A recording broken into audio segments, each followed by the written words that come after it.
The main reason they rejected the TUT task team agreement proposed last week is due to the exclusion of the anti-outsourcing representatives in the negotiations. Workers are continuing with their protest and all activities have resumed at TUT.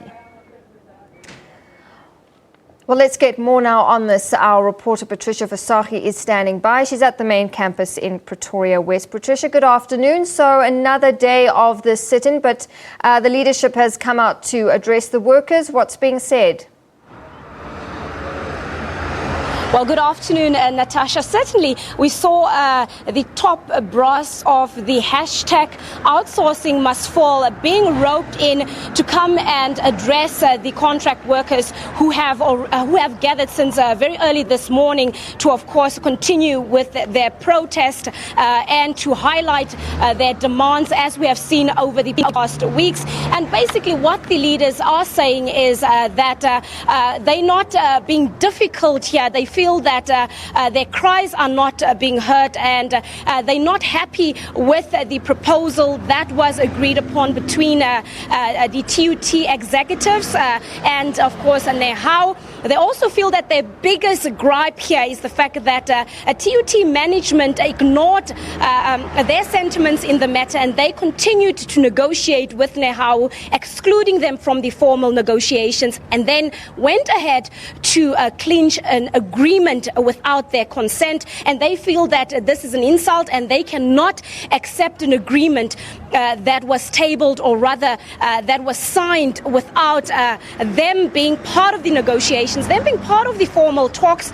They feel that TUT management must rather, reopen the whole negotiation process and talk directly with the outsourcing movement, and therefore then they can then collectively pave a way forward. Of course, they're also unhappy with some of the points that are stipulated in the agreement, saying that they most unhappy over the fact that there's no clarity as to how TUT management will succeed in reaching the 10,000 rand across the board demand by the workers. They say that proposal that was tabled last week is not giving any clarity, and they feel that is a dodgy agreement that in effect will rob the contract workers of what they want in this matter. All right, Patricia, based on what you've said about the workers' union, NEHAWU, that aspect of the dispute, is there an indication that perhaps they're willing to back down? Now, we spoke to some of the leaders who were addressing the crowd here this morning, and they claim that they had a meeting with some of the NEHAWU leadership this morning, and what they told us is that it seems like NEHAWU is seeing reason in their arguments, and they will be meeting with NEHAWU before end of today to pave a way forward. Basically, what they're saying is that it seems like NEHAWU has agreed that perhaps they should start discussions to see if NEHAWU can perhaps see it fit to pull out of the formal negotiations and allow TUT management to negotiate directly with the outsourcing must fall movement. But of course, we spoke to TUT management, and they remain hell-bent, saying that they are not willing to really negotiate with with a movement that is not part of the formal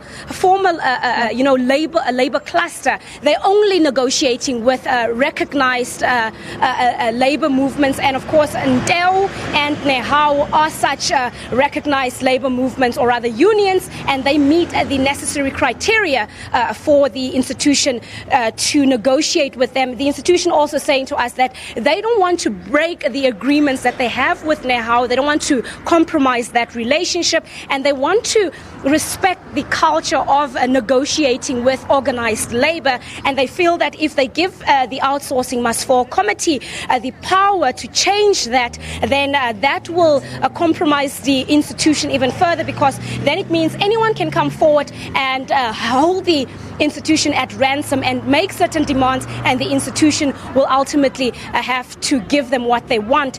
So it's very confusing at the moment with, of course, the situation not moving forward because TUT is saying that they're not going to change their position. There is a signed agreement. The workers must take it or leave it. And the workers saying they're not going to, of course, agree to something that they were not part of. So it makes the situation very, very, very difficult at this moment. And we'll just have to see what exactly will come out at the negotiations, or rather the talks between the Outsourcing Must Fall movement and Nehawu, that perhaps will take place this afternoon, to see will Nehawu withdraw formally out of the negotiations. Is TUT willing to talk to the outsourcing committee directly, and exactly what will come out of that? All right, so at this stage it doesn't look like there's a change of heart from management, but tell us what's happening about the student activities. Have they been able to register? Have they been able to go to classes? What's happening on campus, Patricia? Well, it seems like there's certainly a positive outcome for students today, unlike yesterday and last week. All functions here at TUT have resumed.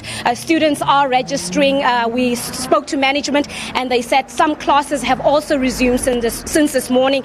Now, of course, the situation remains very peaceful. Police still keeping, high vigilance here on the campus, keeping a hawk's eye to try and just restore a law and order. We have seen since we have arrived this morning, students are making their way in and out.